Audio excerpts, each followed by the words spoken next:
1,50,000 బొక్క. అసలుకి ఈ బండిని ఎందుకు తీసుకున్నానో నాకు ఇప్పుడు బాధేస్తుంది. చూడండి కనపడే సెన్సారు 2,000 అన్నమాట. అది జస్ట్ ఏదో బ్లాక్ అయిపోయి కొత్త పైప్ వేయాలంటున్నాడు మనోడు సెన్సారు. చూడండి ఎంత ఉంది, 2,000 అంటే ఇది. మొత్తం ఈ బండి కొన్న కానించి మనం దాదాపు దీనికి ఒక 20,000 దాకా పెట్టాము మెయింటెనెన్స్. నిన్ను పోషించలేక నా జీవితం మటాష్ అయిపోతుంది. నేనే వీడి దగ్గర పనిచేస్తున్నాను. ఎంత అంతాను, ఎక్కడి నుంచి తాను. ఎవరైనా బైక్ తీసుకునే వాళ్ళు ఉంటే మీ నచ్చిన కంపెనీ తీసుకోండి, నేను చెప్పేది కాకుండా. అన్ని ఒక సంవత్సరం తర్వాత మనకి ఇంజన్ సౌండ్ ఇవన్నీ సెన్సార్ ప్రాబ్లం అనేది బాగా వస్తుంది అనమాట. వెహికల్ కి 2 సెన్సార్లు వేశారు, ఒకటి సైడ్ స్టాండ్ సెంటర్, ఒకటి సెన్సార్, ఇంకోటి సైలెన్సర్ దగ్గర వచ్చే సెన్సార్ అనమాట. అంత గోవింద. దీని మెయింటెనెన్స్ మాత్రం ఘోరంగా అవుతుంది, బీభత్సంగా. నాకు మాత్రం ఎప్పుడు హ్యాపీ సాటిస్ఫాక్షన్ అనేది అస్సలు లేదు. చాలా మంది మీరు కూడా చూడండి, ఒక సంవత్సరం తర్వాత బజాజ్ కంపెనీ ఏ వెహికల్ అయినా ఇంజన్లో సౌండ్ వస్తుంది అన్నమాట, గలగల గజ్జల సౌండ్ వస్తుంది.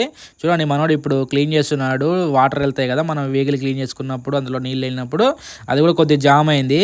ఎవరైనా నా సైడ్ నుంచి ఏదైనా ఒక రివ్యూ మంచిది ఇవ్వమంటే బజాజ్ కంపెనీ మాత్రం మీరు 100% తీసుకోమాకండి, తర్వాత మీరే బాధపడతారు. మీరు ఇప్పుడు కామెంట్లో నన్ను వేసుకున్నా నాకు అస్సలు ప్రాబ్లమే లేదు, ఎందుకంటే మీ మంచి కోసమే నేను చెప్తున్నాను అనమాట. మీరు వెళ్తే వేరే కంపెనీకి ఏదైనా వెళ్ళండి, బజాజ్ మాత్రం అస్సలు వెళ్ళమాకండి. ఇప్పుడు బకరా చూసి బండి తీసుకుంటున్నాడు కొత్త వెహికల్. ఇది నా ఎక్స్పీరియన్స్ అనమాట, 5 సంవత్సరాల ఎక్స్పీరియన్స్ మీకు ఈ వీడియోలో చెప్తున్నాను. Okay friends.